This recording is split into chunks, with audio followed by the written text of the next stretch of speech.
আসসালামু আলাইকুম ম্যাম। ওয়ালাইকুম আসসালাম। সৈকত, কি অবস্থা?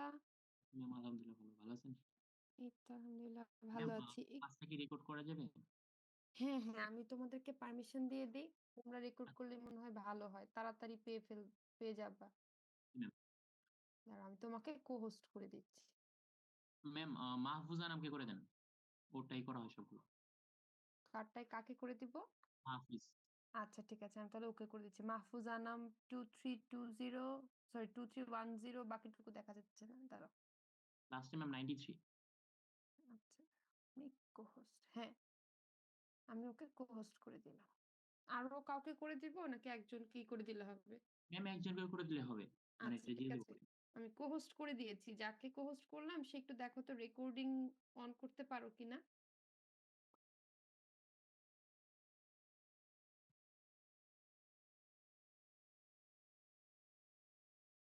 জি ম্যাম, করে যাচ্ছি। আচ্ছা। তাহলে আমরা ক্লাসটা তাহলে শুরু করি। 15-16 জন এসেছে। আই হোপ কেউ আসার হলে আসবে। ক্লাসটা তো না, অ্যাকচুয়ালি তোমাদের সাথে লাস্ট দিন আমার আর দেখা হলো না। আমি ওইদিন একটু সিক হয়ে যাই সকালে। পরে ওইদিনই আমার নানুমণি আবার মারা যান। তো সব মিলে লাস্ট উইকের আমি অ্যাকচুয়ালি খুবই আসলে সমস্যায় ছিলাম। আচ্ছা, তো গতকালকেও তোমাদের সাথে একটা অনলাইন সেশন নিব ঠিক করে শেষ মুহূর্তে আর পারিনি, জানাতেও পারলাম না। দুঃখিত সেজন্য যে তোমাদের ওয়েট করতে হয়েছিল অনেকটাক্ষণ আমার জন্য। তো আজকে আমরা ক্লাসটা শুরু করি। ক্লাস বলে ফেলছি। আচ্ছা, তো ফাইনাল এক্সামের নাম্বার ডিস্ট্রিবিউশন নিয়ে মোটামুটি একটু একটু কথা বলা হয়েছে। আমাকে কি ক্লিয়ারলি শোনা যাচ্ছে? জি ম্যাম, শোনা যাচ্ছে। আচ্ছা, ঠিক আছে। যদি ডিসকানেক্টেড হয়ে যায় তাহলে আমাকে একটু ইনফর্ম করো ফোনে, যদি আচ্ছা আমাকে ম্যাম। শুনতে না পাও। আচ্ছা। আমাদের ফাইনাল এক্সাম টোটাল 100 মার্কস এর হবে। এর মধ্যে হচ্ছে 55 মার্কস, সরি। এর মধ্যে 55 মার্কস হচ্ছে আমার পার্ট থেকে হবে, ম্যাটেরিয়াল সায়েন্স। আর 45 মার্কস হচ্ছে গিয়ে এনভায়রনমেন্টাল সাস্টেনেবিলিটি পার্ট থেকে হবে। সাদমান স্যার তোমাদের সাথে এটা নিয়ে ডিসকাস করেছে হয়তো কিরকম কোয়েশ্চেন হবে টবে। তা আমি আমার পার্টটা একটু ডিসকাস করে দেই। আমার 55 মার্কসের মধ্যে দুইটা ভাগে মার্কসটা আমি ভাগ করেছি। একটা হচ্ছে 19 মার্কসের একটা ভাগ, আর একটা হচ্ছে গিয়ে 36 মার্কস। তো 19 মার্কস যেটা, সেটা হচ্ছে গিয়ে আমাদের মিড টার্ম থেকে একটা সিলেক্টেড টপিক, সেটা আমি দেখাবো একটু পরে। আর আমাদের লাস্টে কাভার করা দুইটা লেকচার, লেকচার 12 এবং 13, এইটুকু অংশ থাকবে এই 19 মার্কসের সিলেবাস। আর বাকি 36 মার্কসের সিলেবাস থাকবে হচ্ছে লেকচার 8 থেকে 9, অর্থাৎ আমরা যে মেকানিক্যাল প্রপার্টিজ পড়েছি সেইটা, এবং লেকচার 10 থেকে 11 আমরা যে থার্মাল প্রপার্টিজ পড়েছি সেইটা। তো সিলেক্টেড টপিকসটা যদি একটু ক্লারিফাই করি, আমাদের মিডে একটা কোয়েশ্চেন এসেছিল। কোয়েশ্চেনটা এখানে তুলে রেখেছি, যে একটা প্লেন কনস্ট্রাক্ট করতে দেওয়া হয়েছিল এবং করার পরে সেখান থেকে প্লেনার ডেনসিটিটা বের করতে হয়েছিল। তো ফাইনালে এই যে কোয়েশ্চেনটার মধ্যে যতটুকু টপিক কাভার হয়েছে, এইটুকু টপিক ফাইনালের জন্য থাকবে মিড থেকে। অর্থাৎ আমরা একটা বিসিসি বা এফসিসি সেলে কয়টা অ্যাটম কিভাবে থাকে সেটা একটু জানা থাকতে হবে আমাদের। আম, যদি এখানে যেমন এফসিসি এসেছিল পরীক্ষায়, যদি বিসিসি আসে সেক্ষেত্রে কিরকম হবে, এরকম আর কি ইনফরমেশনটা মাথায় রাখা লাগবে। অ্যান্ড অলসো এখানে একটা কিউবিক ইউনিট সেল ছিল, একটা কিউবিক ইউনিট সেল ছিল। এছাড়া আমরা আরো দুই একটা আরো 6টা ভেরিয়েশন শিখেছি, টেট্রাগোনাল, অর্থোরম্বিক, মনোক্লিনিক, ট্রাইক্লিনিক, এরকম ভেরিয়েশন গুলা শিখেছি। সো এই ভেরিয়েশন গুলা হচ্ছে গিয়ে মাথায় রাখতে হবে।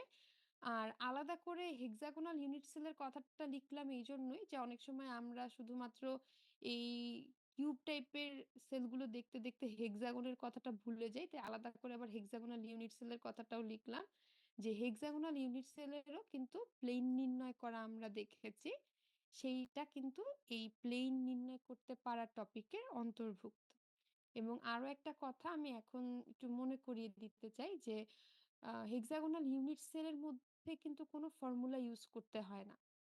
আমাদের হেক্সাগোনাল ইউনিট সেলের ক্ষেত্রে ম্যাথগুলাতে যদি মনে থেকে থাকে, এইচ কে এল এরকম তিনটা হচ্ছে গিয়ে ইন্ডেক্স বের করে ফেলার পরে মিলার ব্র্যাভিসে যাওয়ার জন্য আমরা এইচ কে আই এল বের IL করি। হ্যাঁ, এবং আই হচ্ছে এইখানে এইচ এর ভ্যালু এখানেও যা, পরেরটাতেও তা, কে এর ভ্যালু এখানেও যা, পরেরটাতেও তা, এল এর ভ্যালু এখানেও যা, পরেরটাতেও তা। আই শুধুমাত্র একটা ছোট্ট ফর্মুলা, সেটা হচ্ছে গিয়ে minus k plus H. So এটা একটু মনে করিয়ে দিলাম এই কারণে যে যেহেতু আমাদের কিন্তু ফাইনালে ডিরেকশন থাকছে না, সো কোনোভাবেই ম্যাথে কিন্তু ডিরেকশনের ফর্মুলা আসবেই না। সো এটা একটু মাথায় রেখো। অনেকে মানে এবার আমি মিডে দু একটা খাতায় পেয়েছি যে একটার জায়গায় আরেকটা ইউজ করে ফেলা হয়েছে, তো এই জন্য আর কি মনে করিয়ে দিলাম। তো এইটুকু টপিক আমরা রাখবো। আর তার সাথে হচ্ছে ফাইনালি যে প্লেনার ডেন্সিটি হচ্ছে গিয়ে ওই কোনো একটা প্লেনে কতগুলো হচ্ছে গিয়ে অ্যাটমের এরিয়া কন্ট্রিবিউট করেছে সেইটাকে ওই এরিয়া দিয়ে ডিভাইড করা। সো এইটুকু টপিক হচ্ছে গিয়ে মিড থেকে থাকবে। মেইনলি কোয়েশ্চেনটা একটু সলভ করে তার সাথে রিলেটেড যেই আমি যেগুলো মেনশন করলাম সেগুলো একবার করে দেখলেই ডান। আচ্ছা, আর হচ্ছে গিয়ে 12 এবং 13 এই দুইটা থেকে কিভাবে কোয়েশ্চেন থাকবে সেটাও একটু দেখিয়ে দিচ্ছি। আমি একটু স্লাইডটাতে যাই, লেকচার 12 এবং 13। আমাদের লেকচার 12 যে স্লাইডটা ছিল সেটা ছিল মাইক্রোস্ট্রাকচার। আমরা সেখানে হচ্ছে গিয়ে ডিফেক্টস পড়েছি। তো এই স্লাইডটা যেহেতু একটা থিওরি স্লাইড, এই স্লাইড থেকে থিওরি আসবে এবং থিওরিগুলো আসবে হচ্ছে তোমার ডেফিনেশন এবং ছবি। যেমন আমরা পয়েন্ট ডিফেক্টস পড়েছি, পয়েন্ট ডিফেক্টসের 3 রকমের ডিফেক্ট, ইম্পিউরিটিসের আবার 2টা সাব ডিভিশন।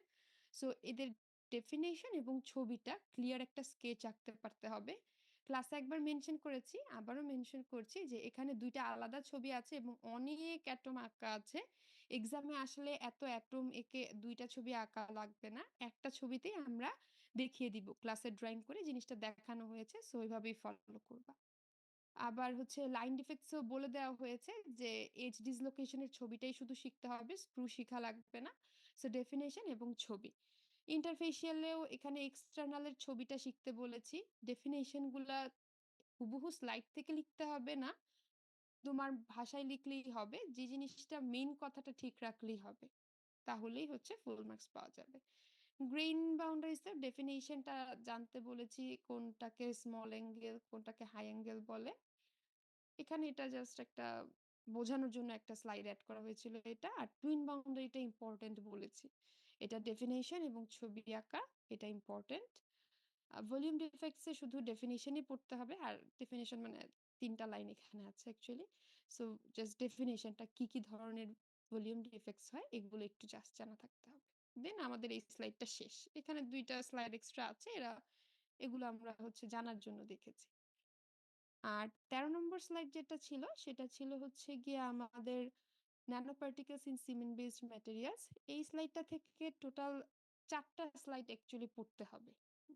স্লাইডটাই মনে হয় 9টা পেজের একটা স্লাইড, বাট 4টা স্লাইড হচ্ছে এখান থেকে। একটা হচ্ছে গিয়ে হাইড্রেশন কাইনেটিক্স আর রিওলজির উপর কি ধরনের ইফেক্ট, একটা হচ্ছে হাইড্রেশন এবং কম্প্রেসিভ স্ট্রেংথে কিরকম ইফেক্ট, একটা হচ্ছে ড্রাইং শ্রিঙ্কেজ আর পোর স্ট্রাকচারে ইফেক্ট, এবং ফোর্থলি সেলফ কনসলিডেটিং কনক্রিট ইফেক্ট। শুধু ইফেক্টস গুলো পড়বো, যে সাপোর্টিং গ্রাফগুলো আছে এগুলো লাগবে না, গ্রাফগুলো তোমাদেরকে বোঝানোর জন্য আর কি অ্যাড করা হয়েছে। সো এই থিওরি 2টা স্লাইড খুবই ছোট, একদম ডিরেক্ট কোয়েশ্চেন আসবে। তো শুধু ম্যাথই অনেকের ক্ষেত্রে আবার এরকম হয় যে এত ম্যাথ কষ্ট হয়ে যায়, সো এইটুকু থিওরি অ্যাকচুয়ালি এটা ব্যালেন্স করে ম্যাথ থিওরির অংশটা। আর অনেক সোজা, কেউ যদি একবার করে একটু বুঝে পড়ে আসো তাহলে কিন্তু এই অংশগুলোতে একদম মানে মার্কস হারানোর কোনো সুযোগ নাই। আর 19 মার্ক ছাড়া আমাদের বাকি যে 36 মার্কসটা আছে, সেই 36 মার্কসের একটা পোর্শন আসবে হচ্ছে গিয়ে মেকানিক্যাল প্রপার্টিস এর স্লাইডটা থেকে, আরেকটা পোর্শন আসবে থার্মাল প্রপার্টিস এর স্লাইড। আমরা যদি স্লাইড দুইটা একটু গো থ্রু করি জাস্ট দেখার জন্য, যে মেকানিক্যাল প্রপার্টিসে আমরা মেইনলি বিভিন্ন ম্যাথ করেছি, তাই না? আমাদের ম্যাথমেটিক্স গুলো শুরু হয়েছে ইঞ্জিনিয়ারিং স্ট্রেস থেকে শুরু করে, আমরা ট্রু স্ট্রেস পড়েছি, ইঞ্জিনিয়ারিং স্ট্রেস এবং ট্রু স্ট্রেসের মধ্যে রিলেশন করে দেখেছি, তারপরে পয়সন্স রেশিও দিয়ে ম্যাথ করেছি। তারপরে আমরা হচ্ছে গিয়ে গ্রাফ রিলেটেড কিছু ম্যাথ করেছিলাম। অ্যান্ড ফাইনালি আমরা ডাক্টিলিটি, রেজিলিয়েন্স আর টাফনেস এই কিছু টপিকের ম্যাথ দেখার মাধ্যমে এই চ্যাপ্টারটা শেষ করেছি। সো স্লাইডে যে ম্যাথগুলো তোমাদের ক্লাসে করানো হয়েছে সেই ম্যাথগুলো অবশ্যই দেখবো। তার সাথে হচ্ছে গিয়ে তোমাদের কিছু স্যাম্পল ম্যাথ আমি আপলোড দিয়েছি। স্যাম্পল ম্যাথ অ্যাজ ইন বিভিন্ন রকম গ্রাফের চেহারায় ম্যাথগুলো দেখতে কিরকম হতে পারে সেইগুলো দেওয়া হয়েছে। সো ফর্মুলাগুলো একটু মাথায় রাখবো, গ্রাফ থেকে ম্যাথগুলো একটু ভালো করে দেখবো। এই চ্যাপ্টারের ম্যাথগুলো অনেক গ্রাফ বেসড হয়, আর গ্রাফ ছাড়াও একটা দুইটা ম্যাথ আছে সেগুলোও দেখ। আর এই চ্যাপ্টারটা মানে এই স্লাইডটা থেকে শুধু ম্যাথই হবে, আর দুইটা মানে সরি শুধু ম্যাথ হবে না, দুইটা থিওরি হবে। সেই দুইটা থিওরিও পড়ানোর সময় মেনশন করেছি, এখন আবার একটু মেনশন করে দিচ্ছি। একটা হচ্ছে এই যে এনএলএসটিসিটি যে প্রপার্টিটা আছে এটার গ্রাফটা, এই গ্রাফটা শিখতে হবে এবং এই গ্রাফটা এক্সপ্লেইন করতে পারতে হবে। এটা ক্লাসে একবার তোমাদের করিয়েছিলাম, আবারও মনে করিয়ে দিচ্ছি। এইটা একটা গ্রাফ আঁকা শিখবো এবং এক্সপ্লেইন করা শিখবো। আর লাস্টে একেবারে যখন ইলাস্টিক লিমিটের পরে যখন তোমার ডিফরমেশন হয়, অর্থাৎ যে ডিফরমেশন গুলো প্লাস্টিক ডিফরমেশন, তখন রিকভারি গুলো কিভাবে হয় সেইটার যে একটা গ্রাফ আছে, এই গ্রাফটা শিখবো এবং এই গ্রাফটার এক্সপ্লেনেশনটা শিখবো। সো এই দুইটা থিওরি হচ্ছে এই স্লাইডটা থেকে পড়বো, দুইটা থেকে একটা পরীক্ষায় আসবে। সো দুইটা যদি শিখে ফেলি আমার একটা অ্যামাউন্ট অফ নাম্বার কনফার্ম। আর থার্মাল থেকেও ম্যাথ আসবে মেইনলি, এরকমই ম্যাথ যতগুলো ম্যাথ করেছি আমরা থার্মাল প্রপার্টিজ থেকে। থার্মাল প্রপার্টিজ থেকে আমরা স্পেসিফিক হিটের কিছু ম্যাথ করেছি, তারপর এক্সপ্যানশন, থার্মাল এক্সপ্যানশনের ম্যাথ করেছি, ভলিউমেট্রিক এক্সপ্যানশনের ম্যাথও করেছি, আবার হচ্ছে লিনিয়ার এক্সপ্যানশনের ম্যাথও করেছি। এই ম্যাথগুলো, তারপর হচ্ছে আমাদের যে থার্মাল ফ্লাক্স যেটা কিউ, ওইটার ম্যাথটা যেটা আছে একটা বড় ম্যাথ, এই ম্যাথটা, এবং লাস্টলি হচ্ছে গিয়ে আরো দুইটা টপিক দেখেছিলাম, থার্মাল স্ট্রেস আর হচ্ছে গিয়ে টিএসআর বা থার্মাল শক রেজিস্ট্যান্স। সো এই ম্যাথগুলো হচ্ছে গিয়ে আবার একটু ভালো করে স্লাইডে যে ম্যাথগুলো আছে সেগুলো দেখবো। থার্মাল থেকে এক্সট্রা ম্যাথ দেই নাই, মনে হয় একটা দিয়েছি, তো যেটাই দিয়েছি সেটাই দেখবো আর কি। সো মেইনলি স্লাইডের ম্যাথগুলো একটু ভালো করে দেখে ফর্মুলাগুলো মনে রাখবো। আর আরেকটা ব্যাপার হচ্ছে থার্মাল শক রেজিস্ট্যান্সের যে ভ্যালুগুলা, যেমন সিগমা এফ, তারপর মডুলাস অফ ইলাস্টিসিটি ই, এই ভ্যালুগুলো কিন্তু আমরা চাইলে গ্রাফ থেকেও বের করতে পারি। কোন গ্রাফ থেকে বের করতে পারি যদি আমি একটু তোমাদের আস্ক করি। এখানে একটা গ্রাফ আছে হাতের বাম দিকে, এই গ্রাফটাতে সিগমা এফ এর ভ্যালু কোথা থেকে আসবে বলো তো? ম্যাম একদম লাস্ট পয়েন্টে ফ্র্যাকচার পয়েন্ট হ্যাঁ, থেকে একদম আসবে। লাস্ট পয়েন্ট থেকে আসবে। আর মডুলাস অফ ইলাস্টিসিটির ভ্যালুটা? ম্যাম স্ট্রেট লাইন পর্যন্ত। হ্যাঁ, স্ট্রেট লাইন পর্যন্ত যে কোনো একটা স্ট্রেট লাইন পর্যন্ত অংশ থেকে যে কোনো একটা বিন্দু নিয়ে আমরা মডুলাস অফ ইলাস্টিসিটি ইর ভ্যালু নিয়ে আসতে পারি stress by G strain ma'am. করে। সো থার্মাল প্রপার্টিস এর ম্যাথে অনেক সময় এরকম গ্রাফ থাকতে পারে। সো এটা আগে থেকে তোমাদের জানিয়ে দিলাম যাতে পরীক্ষায় দেখে আবার অবাক না হয়ে যাও। তখন তোমরা যেহেতু অলরেডি পারোই কিভাবে গ্রাফ থেকে ভ্যালুটা ডিডাক্ট করে নিতে হয়, নিয়ে নিবে। এই স্লাইড থেকে দুইটা থিওরি পড়বো, একটা হচ্ছে গিয়ে থার্মাল এক্সপেনশন সিভিল ইঞ্জিনিয়ারিং ক্ষেত্রে কিভাবে ব্যবহার হয়, এই ছবিটা এবং এই ছবিটার বর্ণনাটা, অর্থাৎ রিভেইটিং করার সময় কিভাবে হচ্ছে গিয়ে হিট দ্বারা এক্সপেনশনটাকে কাজে লাগানো হয় সেই পিকচারটা প্লাস হচ্ছে এক্সপ্লেনেশনটা, এই অংশটুকু একটু পড়তে হবে। এবং আরেকটা অংশ পড়তে বলেছিলাম যেটা মেকানিজম, কিভাবে হিট একটা মেটেরিয়ালের ভেতরে ক্যারি হয়। দুইটা উপায়, ভাইব্রেশনাল কন্ট্রিবিউশন এবং ইলেকট্রনিক কন্ট্রিবিউশন, এই অংশের থিওরিটা। এই দুইটা স্লাইডের দুইটা থেকে একটা কোশ্চেন আসবে। সো আমাদের ৮ আর ৯ ৮ থেকে শুরু করে ১২ পর্যন্ত সবই, ১২ না ১১, ৮ থেকে শুরু করে ১১ পর্যন্ত সবই ম্যাথ। টোটাল হচ্ছে ৪টা থিওরি কোশ্চেন এই অংশ থেকে পড়বো, যেখান থেকে আমরা দুইটা কোশ্চেন পাবো। সো এই হচ্ছে তোমাদের ওভারঅল রিভিউ। আমি যদি একটু আরেকটা স্লাইড একটু দেখাতে চাই, যেটা হেক্সাগোনাল প্লেনের কথা বলেছি, সেটাও যদি আরেকবার একটু দেখিয়ে আসি।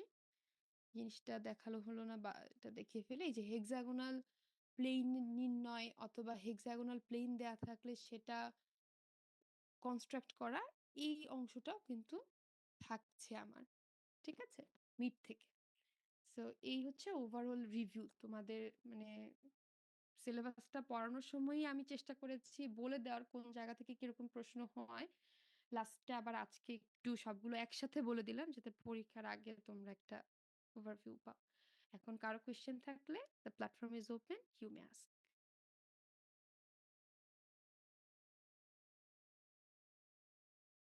কারো কি জিজ্ঞেস করার কিছু আছে? না ম্যাম, না আমার ম্যাম। কোশ্চেন ম্যাম ওই আচ্ছা, যে ঠিক আছে। একটা জিনিস ছিল ওই যে হ্যাঁ বলো। সিগমা এফ এর মান গ্রাফ থেকে বের করা, ওইটা একটু যদি ও আচ্ছা, ইলাস্টিক তোমার লিমিটের মানটা বন্ধুরাই কিভাবে? পারে, আমিও একটু বলে দিই যেহেতু তুমি আমাকে জিজ্ঞেস করলা। সিগমা এফ হচ্ছে ফ্র্যাকচারের সময় যে স্ট্রেসটা হয়। তো ফ্র্যাকচার হয় কখন? গ্রাফটা যেখানে শেষ হয়ে গেছে, এই যে দেখা যাচ্ছে আমার কার্সরটা মুভ করতে, আমি যদি একটু জি ম্যাম। দাঁড়াও, আমি একটু বেটার নেই, লেজার পয়েন্টটা নিলাম। এই যে যেখানে আমার গ্রাফটা শেষ হয়ে গেছে এখানেই তো ফ্র্যাকচার হয়েছে। Yes. তাহলে এই বিন্দু বরাবর যে স্ট্রেসটা, অর্থাৎ এখান থেকে সোজা লাইন টানলে আমি যে স্ট্রেস ভ্যালুটা পাই সেইটাই হচ্ছে আমার সিগমা এফ এর ভ্যালু। আচ্ছা, ম্যাম ই এর আরেকটা ভ্যালু কিভাবে পাবো? কিসের ভ্যালু? ই এর ভ্যালু? জি ম্যাম। ই, আচ্ছা, এর ভ্যালু হচ্ছে গিয়ে আমার যে অংশটুকু প্রপোর্শনাল লিমিটের মধ্যে, অর্থাৎ আমার গ্রাফের শুরুর দিকের একটা অংশ স্ট্রেইট লাইন থাকে। তো এই স্ট্রেইট লিনিয়ার অংশটুকুর মধ্য থেকে যে কোনো একটা বিন্দু বরাবর যদি আমি স্ট্রেস এবং স্ট্রেইনের ভ্যালুটা নেই, তারপর স্ট্রেসকে স্ট্রেইন দিয়ে ডিভাইড করি, তাহলেই আমি হচ্ছে ই এর ভ্যালুটা পেয়ে যাব। কারণ আমরা জানি E equals to sigma divided by epsilon. বুঝা ম্যাম, গেছে? এখানে আমার প্রপোর্শনাল লিমিটের বাইরে যেতে হবে না। না, প্রফেশনাল লিমিটের বাইরে গেলে হবে না, কারণ আমরা তো হুকসের লটা ইউজ করছি না, ওই যে G sigma ma'am. Equals to E into epsilon. এটা তো শুধুমাত্র প্রপোর্শনাল লিমিটের মধ্যে ভ্যালিড, দ্যাটস ওয়াই। আচ্ছা, আরেকটা কথা মনে হলো তাই বলি, সেটা হচ্ছে তোমাদের কোয়েশ্চেনে আহ, যে যেই ইউনিটটা দেয়া থাকবে সেই ইউনিটটা ইউজ করবা। যদি তোমার এমপিএ দিয়ে ম্যাথটা থাকে তাহলে কেউ আবার পিএসআই তে কনভার্সনের চেষ্টা করো না, বা মিটারকে ইঞ্চিতে, মানে ব্রিটিশ ইউনিট আর এসআই ইউনিটের কনভার্সন কিন্তু কেউ করো না। এবার পাইনি আলহামদুলিল্লাহ, বাট গতবার অনেক পেয়েছিলাম, তাও আরেকবার একটু ইনফর্ম করলাম যে যদি এসআই ইউনিটে ম্যাথ থাকে এসআই ইউনিটেই করব, যদি ব্রিটিশ ইউনিটে ম্যাথ থাকে অর্থাৎ পিএসআই, ইঞ্চি, ফিট, পাউন্ড, তখন এবার ওই ইউনিটেই করব। ম্যাম, যদি ইউনিট দুই রকম দেওয়া থাকে তাহলে তো কনভার্সন দুই করতে রকম হবে। ইউনিট দেয়া হয় না। তোমাকে কনভার্সন আচ্ছা। করতে মানা করার রিজনটাই হচ্ছে দুই রকম ইউনিট থাকবে না। সো তুমি মানে ইউজুয়ালি এরকম মিক্সচার ইউনিট থাকে না, এসআই ইউনিট ব্রিটিশ ইউনিট মিশিয়ে দেওয়া হয় না। তো অনেকে আবার অনেক সময় মিসআন্ডারস্ট্যান্ড করে, ধরো বাসার মধ্যে তুমি অনেকগুলা ম্যাথ এমপিএ দিয়ে করছো, তো পরীক্ষায় হুট করে পিএসআই দেখলে, আবার যদি জানা থাকে পিএসআই থেকে এমপিএ কনভার্সন, অনেকে আর কি একটু নার্ভাস হয়ে এই কাজটা করে ফেলে। এটা করবো না আর কি, দরকার নাই, এমপিএ তে যেটা আছে ফুল ম্যাথ এমপিএ তেই করে ফেলবো, ওইভাবেই তোমার অ্যান্সার চেক হবে। আচ্ছা ম্যাম। আর কারো কোনো কোয়েশ্চেন, অবজারভেশন? ম্যাম আমাদের যে অ্যাসাইনমেন্ট 2 ছিল ওইটা সলিউশন করতে যে আমরা এই কোয়েশ্চেনটা ইউজ করছি ওইটা তো কোনো লেকচারে ছিল না। যদি তুমি সলিউশন করতে গিয়ে এমন কোনো সূত্র ইউজ করো যেটা লেকচারে নাই, তাহলে মনে হয় আমার ইন্টেনশন ছিল না যে তুমি এরকম একটা সূত্র ইউজ করবা। অন্যভাবেই করা যায় সলিউশন। ম্যাম তাহলে কিভাবে করা যায় এটা একটু বলে দিতেন। অ্যাসাইনমেন্টটা তো একটু, অ্যাসাইনমেন্টটা সবসময় একটু কমপ্লেক্স হয়। অ্যাসাইনমেন্টের প্রবলেমের মতো এত কমপ্লেক্স জিনিস টার্মে আসবে না, এখন এটা নিয়ে মাথা খারাপ করো না। ঠিক ওকে আছে? ওকে। অ্যাসাইনমেন্ট সবসময় একটু কমপ্লেক্স দেয়া হয় যে তুমি বাসায় করবা, একটু চিন্তা করবা, নেট ঘাটাঘাটি করবে, এরকম চিন্তা করে অ্যাসাইনমেন্ট কোয়েশ্চেনটা বানানো হয়। তোমাদের সলিউশন দেখার ইচ্ছা থাকলে পরীক্ষা শেষ হলে কেউ এসে দেখে যেও। এখন এটা নিয়ে মাথা নষ্ট করো না, এত কঠিন আসবে না। ওকে আর কারো কোনো কিছু বলার আছে? ম্যাম মিডের আগে যে টপিকটা আছে ওইটার কোনো স্যাম্পল কোয়েশ্চেন দেওয়া আছে কি?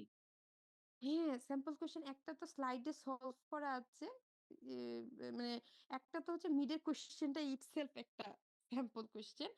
আর আমি যে বিষয়গুলো এ, কথা বললাম সেখানে স্লাইডেও ম্যাথ করে দেয়া আছে। তো এই দুইটা মিলিয়ে পড়লেই যদি তুমি জিনিসটা বুঝে ফেলো তাহলে আর সমস্যা হবে না।